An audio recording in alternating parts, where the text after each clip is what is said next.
In this video, I'm going to tell you what tools you can use in order to eject the SIM tray without using the eject tool. So if you don't have the eject tool, you can use, for example, a paperclip. If you have a small paperclip, you can unbend it and use the pointed end to push it into the SIM tray hole, which is over here.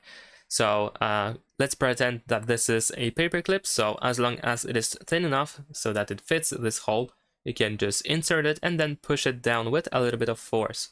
You can also use an earring or piercing jewelry. A small stud earring with a thin post can fit into this hole most of the time. Besides that, a thin safety pin can work as well.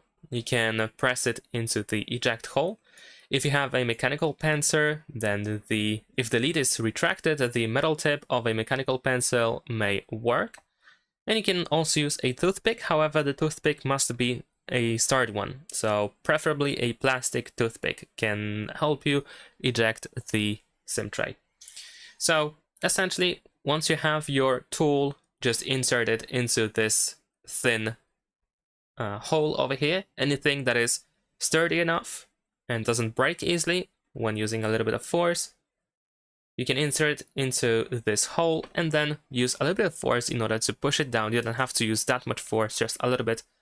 And then the SIM tray should pop out and you can remove it with your fingers. There we go.